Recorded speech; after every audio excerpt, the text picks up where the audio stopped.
Assalamu alaikum, dear students and audience। मैं उम्मीद करता हूँ आप सब खैरियत से होंगे।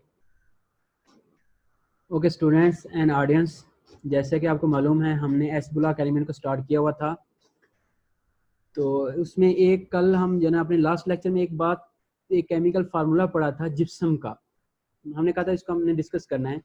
तो आज मैंने सोचा पहले इसको हम डिस्कस कर लें जिप्सम के बारे में कि जिप्सम क्या है, व्हाट इज जिप्सम, और इसका केमिस्ट्री में क्या रोल है, केमिस्ट्री में एग्रीकल्चर में क्या इसका इफेक्ट है, और इंडस्ट्री में क्या इसका इफेक्ट है। ठीक हो गया। और इस जिप्सम को कैसे प्रोड्यूस करते हैं, जिप्सम बनता कैसे है, इस सब चीज़ों के बारे में आज के हम लेक्चर में क्या पढ़ेंगे बड़ी डिटेल के साथ। ओके बच्चों, आज का लेक्चर आपके लिए बहुत फ़ायदेमंद होने वाला है। एंड ऑडियंस, जो जिनको जिप्सम के बारे में जानना है वो इस लेक्चर को गौर से सुने आखिर तक। Okay, first what is gypsum, gypsum क्या है। ठीक हो गया। जिप्सम हमारे पास जो हमें नजर आता है वो एक ग्रीक वर्ड है जिसका मतलब क्या है, कोक। इसका मतलब क्या है हमारे पास, कोक। कोक जानते हैं क्या होता है, रेजिड्यू। कि जब हम किसी ऑर्गेनिक मिक्सचर या मिनरल्स को, इनऑर्गेनिक मिक्सचर को क्या कहते हैं, हीट अप करते हैं, तो उसके अंदर जो हमारे पास थिक पेस्ट जो है ना नीचे रह जाता है, उसे हम क्या नाम देते हैं, कोक का नाम देते हैं। ठीक हो गया। Meaning to coke refer to burned calcined calcium minerals. जो ऐसे मिनरल जिसके अंदर क्या है, कैल्शियम और सल्फर के मिनरल्स हैं, सल्फेट्स के मिनरल्स हैं, या लाइमस्टोन है या कार्बोनेट्स हैं, जब हम उनको हीट अप करते हैं, हीट अप करने के बाद उनके नीचे जो रेजिड्यू रह जाता है, कोक रह जाता है, उससे हम क्या नाम देते हैं, जिप्सम का नाम देते हैं। जिप्सम क्या है हमारे पास, एक ग्रीक वर्ड है जिसका मतलब क्या है, कोक। और कोक ये कैसे हम ऑब्टेन करते हैं, कैल्साइंड मिनरल को। कैल्साइंड मिनरल कौन से होते हैं, कैल्सिनाइड ऐसे मिनरल जो कार्बोनेट्स और सल्फेट, कैल्शियम के सल्फेट्स के ऊपर मुश्तमिल होते हैं, कंसिस्टेंट होते हैं, उसे हम क्या कहते हैं, कैल्साइंड मिनरल्स। इनसे जो हमारे पास मटेरियल ऑब्टेन होता है, उस मटेरियल को हम क्या नाम देते हैं, जिप्सम। या फिर आगे पास जिप्सम कैसे ऑब्टेन करते हैं, जिप्सम का फार्मूला क्या है, केमिकल फार्मूला जिप्सम का। जिप्सम केमिकल फार्मूला होता है कैल्शियम सल्फेट डाइहाइड्रेट या बाइहाइड्रेट या dihydrate, CaSO4 2H2O। Chemical formula CaSO4 2H2O। और इसको अगर हम लिखते हैं थ्योरेटिकल, तो इसे पढ़ेंगे कैसे, कैल्शियम सल्फेट डाइहाइड्रेट या बाइहाइड्रेट। हाइड्रेट क्या होता है, वाटर। ये कैल्शियम सल्फेट का हमारे पास कंपाउंड है, उसके साथ दो वाटर के मॉलिक्यूल के क्रिस्टल लगे हुए हों, तो उसे हम क्या नाम देते हैं, जिप्सम का नाम देते हैं। अच्छा, जिप्सम क्या है, जिप्सम अगर हम इसे अपनी लैंग्वेज में कहें, जो आपके पास चिकनी मिट्टी होती है, जिसे आप कहते हैं चिकनी खारी मिट्टी। ठीक है। जो आप जो है ना पहले दिनों में लोग जो है ना, जब कच्चे मकान होते थे, मिट्टी के मकान होते थे, उनको प्लस्तर करने के लिए, रोगन करने के लिए, जिस तरह आज हम जो है ना चूने को यूज करते हैं, डिस्टम्बर को यूज करते हैं, तो पहले लोग ये जो है ना यूज करते थे। ठीक हो गया। तो ये चिकनी मिट्टी जो होती है उसे हम क्या कहते हैं, जिप्सम का नाम देते हैं। बट इट इज इसको इसके अलावा किससे प्रोड्यूस करते हैं, it is also produce by product of flue gas, जिससे हम नाम देते हैं FGD। ठीक हो गया। FGD ये क्या है, FGD क्या है हमारे पास, फ्लू गैस क्या चीज है, ये कैसे हमारे पास वर्क करती है, क्या है हमारे पास, एक टेक्नोलॉजी है based on chemical reaction that occur when warm exhaust gas. जब हम कोल को क्या करते हैं, हीट अप करते हैं, बॉयलर में से जो हमारे पास सल्फर कंटेनिंग गैसेस होती हैं, वो क्या होती हैं, बाहर निकल रही होती हैं। किस में से, ये सल्फर कंटेनिंग गैस लाइमस्टोन में से या कार्बोनेट्स में से क्या होती निकलती हैं। और इस रिएक्शन के दौरान, this reaction remove 92% of sulphur dioxide from flue gas. और फ्लू गैस में क्या, लाइमस्टोन है और कार्बोनेट्स है, उनमें से 92% क्या होती है, सल्फर डाइऑक्साइड गैस इवॉल्व होती है। उस सल्फर डाइऑक्साइड गैस को हम कन्वर्ट करते हैं किसके अंदर, convert the limestone into calcium sulphate. जो क्या करती है आपके पास, लाइमस्टोन को किसके अंदर कन्वर्ट कर देती है, कैल्शियम सल्फेट। अब कैल्शियम सल्फेट को जब हम क्या करते हैं, हीट अप है आपके पास, इसका हाई टेम्परेचर मिक्सचर है, इस वजह से हीट करते हैं, तो ये वाटर के मॉलिक्यूल कुछ इसमें क्या हो जाते हैं, एब्जॉर्ब हो जाते हैं। और जब ये वाटर मॉलिक्यूल एब्जॉर्ब होते हैं, ये क्रिस्टल्स बन जाते हैं। जब दो वाटर के मॉलिक्यूल और कैल्शियम सल्फेट के मॉलिक्यूल बनते हैं, तो हमारे पास ये जिप्सम, जिसे हम चिकनी मिट्टी के नाम से जानते हैं, ये प्रोडक्ट हमारे पास क्या होती है, बन जाती है। ठीक हो गया। फ्लू गैस डीसल्फराइजेशन, डीसल्फराइजेशन का मतलब क्या होता है, सल्फर को सेपरेट करना, सल्फर के ऑक्साइड को सेपरेट करना, किस में से, कंपाउंड में से, इन सम कोल फायर्ड इलेक्ट्रिक पावर। कि जो हमारे पास इंडस्ट्रीज होती हैं उनके अंदर जब हम क्या मिनरल्स को बर्न कर रहे होते हैं, ऑर्गेनिक मटेरियल को बर्न कर रहे होते हैं, तो उसमें से different nitrogen oxide, carbon oxide, sulphur oxide ये क्या हो रहे होते हैं, बाहर निकल रहे होते हैं चिमनीज वगैरह से। तो उनमें से जो सल्फर के ऑक्साइड को क्या करते हैं, बहर के डीसल्फराइज करना, और जो सल्फर के ऑक्साइड है वो लाइमस्टोन से वो किस में कन्वर्ट कर देते हैं, लाइमस्टोन को। तो जो सल्फर के ऑक्साइड निकल रहे होते हैं उस मिनरल में से, वो लाइमस्टोन को किस में कन्वर्ट कर देते हैं, कैल्शियम सल्फेट के अंदर। और कैल्शियम सल्फेट क्या है हमारे पास, उसके साथ अगर 2 वाटर के मॉलिक्यूल तो उसे हम नाम देते हैं जिप्सम का। समझ आई कि जिप्सम क्या है? जिप्सम बेसिकली जिसे हम अपनी जुबान में चिकनी मिट्टी का नाम देते हैं। ये जिप्सम एक ग्रीक वर्ड है जिसका मतलब क्या है, कोक। कोक क्या होता है हमारे पास, थिक पेस्ट होता है मिनरल्स का, कंपाउंड्स का, कोल कंपाउंड का। जब हम उसको बर्न करते हैं तो उसमें मिनरल्स को या कैल्शियम के कार्बोनेट्स को, ऑर्गेनिक कंपाउंड को बर्न करते हैं, तो उसके रिजल्टेंट जो हमारे पास मिक्सचर ऑब्टेन होता है कोक, वो क्या आपके पास क्या कहलाता है, वो आपके पास जिप्सम। ये जो कोक है ना, ये किसका कोक है, ये स्पेशल हमारे पास कैल्शियम के कार्बोनेट्स का कोक है, ठीक है। और ये जो कैल्शियम के कार्बोनेट्स हैं ये जो है ना हमारे पास जब बर्न हो रहे होते हैं, इसमें से सल्फर के ऑक्साइड निकल रहे होते हैं। अब ये जो सल्फर के ऑक्साइड हैं ये क्या करते हैं, हमारे पास लाइमस्टोन को किस में कन्वर्ट कर देते हैं, जिप्सम के अंदर कन्वर्ट, कैल्शियम सल्फेट के अंदर। इसको जब हम वाटर में से पास करवाते हैं, वाटर के मॉलिक्यूल उसमें एब्जॉर्ब हो जाते हैं और क्रिस्टलाइजेशन का फिनोमेना हो जाता है। जब क्रिस्टलाइजेशन होती है तो ये क्या बना देते हैं, जिप्सम बना देते हैं। ओके, अब जिप्सम का रोल इन एग्रीकल्चर, जिप्सम समझ आ गई। अब इसका एग्रीकल्चर में क्या इस्तेमाल है, इन फर्टिलाइजर जिप्सम सप्लाइड। जो आपके पास फर्टिलाइजर खादे हैं उसमें ज्यादातर आपको मैक्रो न्यूट्रिएंट्स जो मिलते हैं वो कैल्शियम और सल्फर मिलते हैं, नाइट्रोजन। तो gypsum is supplied calcium to soil for crops production. Calcium जितनी फर्टिलाइजर हम खादें अच्छी देंगे अपनी प्रोडक्ट को, हमारी जो फसल लगाते हैं, तो उतनी उसमें से क्वालिटी उतनी क्या होगी, उस फसल क्या होगी, ज्यादा होगी, क्वांटिटी में मेरे पास क्या आएगी, ज्यादा आएगी। क्रॉस प्रोडक्शन, फसल की प्रोडक्शन को क्या करती है, ये इंक्रीज करती है। और कैल्शियम हमने कहाँ से ऑब्टेन किया, जिप्सम से। Okay, it is particularly important where soil are subject to extensive leaching।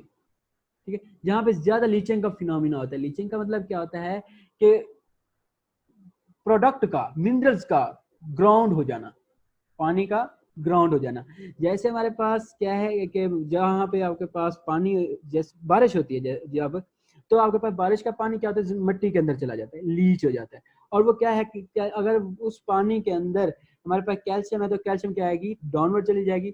अब डाउनवर्ड जब अर्थ जाएगी, वो जो क्रॉप्स होंगे उनके जो रूट सिस्टम होगा उसको क्या करेगी, स्ट्रॉन्ग करेगी, और रूट्स को क्या कर देगी, इनलार्ज कर देगी, बढ़ा देगी। ठीक है, जड़ें, रूट्स जितनी स्ट्रांग होंगी ना, उतना उस प्लांट की ग्रोथ क्या होगी,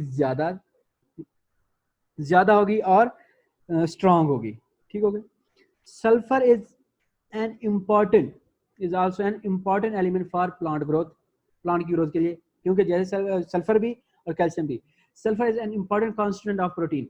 सल्फर कैसे प्रोटीन का कॉन्स्टिट्यूएंट, इंपॉर्टेंट प्रोटीन है, जो हमारे पास अमाइनो एसिड होती है, प्रोटीन क्या अमाइनो एसिड कंटेनिंग है, इनकी जो स्ट्रक्चर डिटरमाइन कौन करता है, सल्फर करता है कि स्ट्रक्चर कौन सी होगी। अच्छा, कुछ और भी है हमारे पास, इंडस्ट्री में बाद में जाएंगे। Root system of plant is greatly enlarge by application of sulphur. Sulphur जितना हम ज्यादा देंगे, रूट सिस्टम उतना क्या होगा, बहुत ज्यादा इनलार्ज होगा, बढ़ेगा।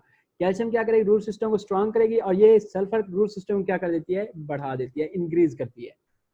इन general good crops are produced by application of sulphur containing material. जितना सल्फर कंटेनिंग मटेरियल अच्छा होगा, जितनी जमीन अच्छी होती है, हम कहते हैं वहां पे उतनी क्वालिटी पे जो क्रॉप्स है वो क्या होती है, अच्छी होती है। मतलब जमीन अच्छी नहीं, मतलब चिकनी मिट्टी है और वो मिट्टी क्या है ना, उस जमीन की बहुत अच्छी है, तो वहां पे आपके पास जो फसल होगी वो अच्छी फसल होगी, उसकी क्वालिटी क्वांटिटी क्या होगी, अच्छी होगी। Sulphur has some influence on chlorophyll. इसका क्लोरोफिल क्या होते हैं, पहले भी बता चुका हूँ कि प्लांट्स के ऊपर जो स्टोमेटा होते हैं उनके इर्द गिर्द जो स्मॉल झिल्ली होती है उसे हम क्या नाम देते हैं, क्लोरोफिल। ये इसके अंदर क्या होता है, फोटोसिंथेसिस का प्रोसेस करवाते हैं। फोटोसिंथेसिस क्या है कि कार्बन डाइऑक्साइड और वाटर मिलकर क्या करते हैं, ग्लूकोज बनाते हैं और ऑक्सीजन गैस क्या करते हैं, इवॉल्व करते हैं, जो हमारे सांस के लिए क्या है, इंपॉर्टेंट है। सल्फर क्लोरोफिल का पार्ट नहीं है लेकिन उसके लिए इंपॉर्टेंट है। ठीक है। अगर सल्फर ना हो तो क्या होगा, प्लांट के जो लीव्स हैं वो क्या हो जाएंगे, पेल येलो हो जाएंगे, प्लांट अपने लीव क्या करना स्टार्ट कर देगा, गिराना स्टार्ट कर देगा। फोटोसिंथेसिस का प्रोसेस नहीं होगा, फोटोसिंथेसिस का जब प्रोसेस नहीं होगा तो वहाँ पे ग्लूकोज और ऑक्सीजन प्रोड्यूस नहीं होगी। हम कहते हैं कि पतझड़ का, खिजां का मौसम, तो वहाँ पे सल्फर की कमी हो जाती है और पत्ते जो प्लांट्स होते हैं अपना पत्ते को क्या करना स्टार्ट कर देते हैं, लीव्स को गिराना स्टार्ट कर देते हैं। ये था हमारे पास agricultural use of gypsum. Next हमारे पास role of gypsum in industry. Industry में जिप्सम क्या क्या रोल है। फर्स्ट है हमारे पास plaster of Paris. What is plaster of Paris? Plaster of Paris क्या होता है कि जब जिप्सम को हम हीट करें, अगर 4 मॉलिक्यूल थे उसके साथ, वाटर के साथ, जिप्सम कैल्शियम सल्फेट के साथ, उनमें से 3 मॉलिक्यूल क्या हो जाए, रिलीज हो जाए। ठीक हो गया। हीट करने से 3 मॉलिक्यूल जिप्सम ने क्या किया, रिलीज कर दिए, तो उसके नतीजे में जो रिजल्टेंट प्रोडक्ट आएगी उसे हम नाम देंगे प्लास्टर ऑफ पेरिस। ठीक हो गया। When gypsum is heated carefully, it lose 3/4 या 3/4 of water of crystallization. जब crystallization प्रोसेस कर रहे हैं, the resultant product is called a plaster of Paris, CSO4H2O। ये वाला मॉलिक्यूल, 3 मॉलिक्यूल वाटर के क्या रिलीज हो गए, 4 मॉलिक्यूल थे ना, 2 मॉलिक्यूल 2 के साथ मल्टीप्लाई था, तो आपके पास 3 मॉलिक्यूल रिमूव हो गए, रिलीज हो गए क्रिस्टलाइजेशन प्रोसेस में, 1 मॉलिक्यूल साथ रह गया। Sitting plaster of Paris. अच्छा, however if gypsum is heated strongly, अगर हम जिप्सम को फर्दर मतलब केयरफुली नहीं करते, स्ट्रॉन्ग हीट कर देते हैं, तो ये दो सारे वाटर के मॉलिक्यूल क्या करता है, 2 के 2 वाटर के मॉलिक्यूल रिलीज कर देगा, तो उससे हम कहते हैं dead burned plaster of Paris. ठीक हो गया। What is dead burned plaster of Paris and plaster of Paris? Short question है, important short question. What is dead burned plaster of Paris and plaster of Paris? अब MCQs भी पूछ सकता है, what is the chemical formula of a dead burned plaster of Paris? Okay, when plaster of Paris is mixed with half of its with water. जब हम plaster of Paris को, ये वाला मॉलिक्यूल CaSO4H2O, एक वाटर के molecule, इसको water के साथ क्या करते हैं, मिक्स करते हैं। सपोज अगर हाफ kg आपके पास प्लास्टर ऑफ पेरिस था, तो ½ लीटर आप क्या करें, वाटर लें, उसको दोनों को मिक्स करें। जब मिक्स करेंगे तो मिक्स करने के नतीजे में हमारे पास क्या आएगा, ये हमारे पास क्या था, एक बकेट थी, इसके अंदर यहाँ तक हमने क्या ले लिया, वाटर। ठीक हो गया। और इसी के अंदर क्या किया, उतना ही हमने क्या ले ली, प्लास्टर ऑफ पेरिस। इसको जैसे इसके अंदर डाला तो ये हमारे पास एक थिक पेस्ट बना देता है। ठीक है। और उस थिक पेस्ट का एक इंपॉर्टेंट यूज है, ठीक हो गया, गिल्यू टाइप ये बन जाता है। ठीक हो।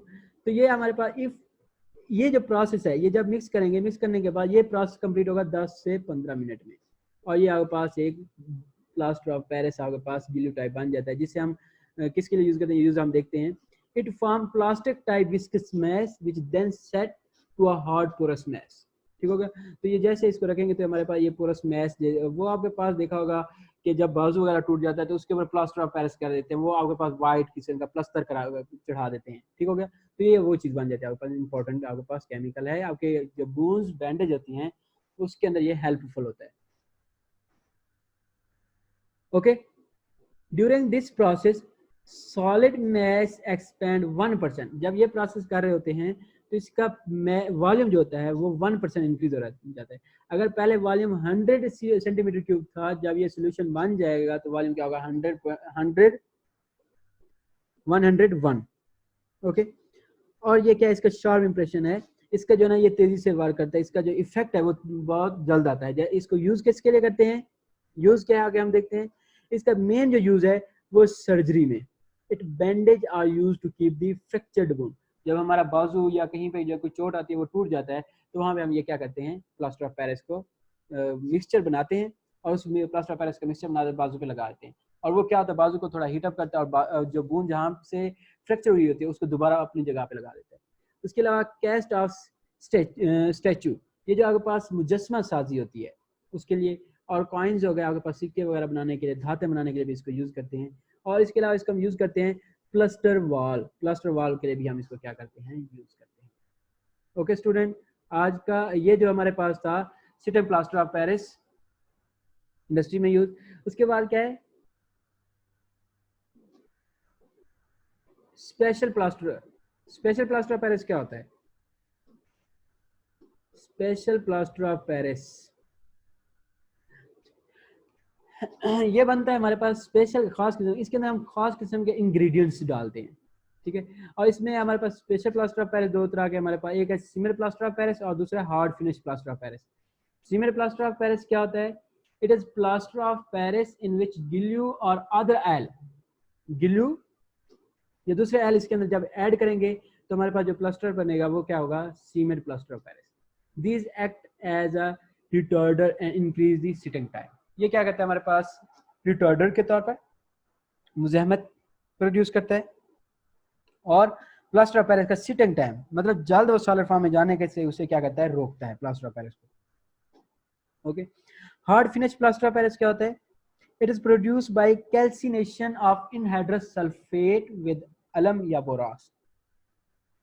बोराक्स ये फटकड़ी होती है, इससे हम बनाते हैं। This plaster set very slowly but give hard finish. ये जो प्लास्टर ऑफ पेरिस है ये फास्टली जो है ना आपके पास हार्ड नहीं होता, ये स्लो टाइम टेकिंग प्रोसेस है, ठीक है। उसके जो हम ग्लू वगैरह इसके अंदर ऐड किया होता है, इंग्रेडिएंट्स ऐड कर देते हैं। When plaster of Paris is mixed with wood pulp, जब हम इस प्लास्टर ऑफ पेरिस के अंदर जो वुड पल्प होती है, लकड़ होती है ना, उसको हम जब क्या करते हैं? काटते हैं, काटने के बाद वो पाउडर टाइप बना लेते हैं, जो पल्प बना देते हैं। उस पल्प को जब हम प्लास्टर ऑफ पेरिस ऐड करते हैं तो आपके पास ये जो व्हाइट बोर्ड नहीं होते कागजों में, ये आपके पास हार्ड बोर्ड हो गए, ये शीटें होगी, वो बनाने के लिए वो हमारे पास बन जाते हैं। फिर हम उनको कलर देने के लिए हम उसके अंदर कलर कट डालते हैं, जो उसको कलर शो करता है। व्हाइट आपके पास हो गया, ग्रीन हो गया, मैरून कलर का होगा, जो भी शीट हम बनाना चाहते हैं। Then the material is obtained which is used in the construction building and wall board हो गया, और partition board वगैरह बनाने के लिए हम इसको क्या करते हैं? यूज करते हैं। Gypsum use in cement industry. Cement industry में इसका क्या यूज है जिप्सम का? इंपॉर्टेंट शॉर्ट क्वेश्चन यहाँ से बनता है, what is clinker? Portland cement, जब सीमेंट बन जाती है उसको हम क्या करते हैं? उसके अंदर हम हीटर मिक्सचर क्ले का एंड लाइमस्टोन से ये बनती है। The resulting mass is called clinker, is cooled and crushed of fine powder. हम क्या करेंगे? इसका सिटिंग, सीमेंट का सिटिंग टाइम बढ़ाने के लिए, सीमेंट किससे बनती है? सिटिंग हमारे पास सीमेंट जो बनती है वो क्ले, ठीक है, मिट्टी, चिकनी मिट्टी है हमारे पास, ये एक टाइप है, और लाइमस्टोन, ठीक हो गया। इसका मिक्सचर है, तो इसको ग्राइंड करते हैं, ग्राइंड करने इसको हीट करते हैं, ग्राइंड करते हैं, फिर इसको क्या करते हैं? कूल करते हैं। कूल करने के बाद इसके अंदर 2%, मतलब अगर आपके पास 100% आपके पास सीमेंट है तो उसके अंदर 2%, 98% लाइमस्टोन, क्ले और बाकी इंग्रेडिएंट है, और 2% उसके अंदर क्या है? जिप्सम है। इसको ऐड करते हैं। ये क्या करते हैं? हमारे पास जो सीमेंट होती है उसको फास्टली हार्ड नहीं होने देता, और जब ये मिक्सचर मिसाला बन जाता है सीमेंट का, उस मिसाले को क्या करता है? स्ट्रेंथन करता है, ठीक है। सीमेंट की जो दीवार होती है वो क्या होती है? स्ट्रांग होती है, उसकी स्ट्रेंथन क्या कर देता है? इंक्रीज करता है। वो कौन है? आपके पास जिप्सम है। ये इसकी इंपॉर्टेंस है सीमेंट इंडस्ट्री के अंदर। It prevent cement from hardening quickly, ये क्विकली नहीं, ऐसा ऐसा, ठीक है। जब हम सीमेंट की दीवारें बनाते हैं तो बनाने के बाद हम उसको पानी लगाते हैं, हफ्ते बाद जो है ना बिल्कुल वो स्ट्रांग होती है जाके, ठीक है। And increase the sitting time of cement, और सीमेंट को मतलब सीमेंट वाली जो दीवार होती है उसको स्ट्रांग कर देता है, so that it can be used easily. और इसका इंपॉर्टेंट, इसको हम यूज करते हैं पेपर इंडस्ट्री में। पेपर इंडस्ट्री में जो पेपर पल्प होता है ना, जब पेपर बन जाता है तो उसके अंदर स्मॉल होल रह जाते हैं हमारे पास। जब पेपर देखे ना बच्चे जो यूज करते हैं, एक अच्छी क्वालिटी वाला, एक लो क्वालिटी वाला होता है। लो क्वालिटी वाला क्या होता है? जैसे उसके अंदर हम पेन के साथ लिखना स्टार्ट करते हैं उसमें इंक फैलना स्टार्ट हो जाती है। उसकी वजह क्या है? कि उस जो पल्प पेपर बना था ना उसके अंदर पोर्स रह गए थे, स्मॉल होल, वो इंक को क्या कर गया? अपने अंदर एब्जॉर्ब करना स्टार्ट कर दी, ठीक है, इंक फैल गई। जब हम उसके अंदर जिप्सम डाल देते हैं, एक अच्छी क्वालिटी का बन जाता है, तो उसके अंदर जो पोर्स होते हैं वो सारे खत्म हो जाते हैं। चाहे आप पेन के साथ रखें, लिखें, तो उसके अंदर इंक भी डाल दें तो इंक फैलती नहीं है। तो वो एक हमारे पास अच्छी क्वालिटी का क्या होता है? पेपर होता है। तो इसको हम किसके लिए यूज करते हैं? Gypsum also used in paper industry as a filler, filler के तौर पर इसको यूज करते हैं, फिल करने के स्मॉल होल्स को। ओके स्टूडेंट, आज का जो हमने पढ़ा वो जिप्सम के बारे में पढ़ा, जिप्सम क्या है और इसका एग्रीकल्चरल यूज क्या है और इंडस्ट्रियल यूज क्या है। आई होप आपको आज का लेक्चर समझ आया होगा। अगर किसी बच्चे को समझ नहीं आया तो वो नीचे कमेंट्स कर सकता है, उसको उसका आंसर मिलेगा। ओके बच्चों, अगर आपको वीडियो पसंद आई है लाइक करें, दोस्तों के साथ शेयर करें और चैनल को सब्सक्राइब करें। आप सब दोस्तों के ताउन की ज़रूरत है। Okay student and dear audience, अल्लाह हाफिज़, take care, stay home and safe life.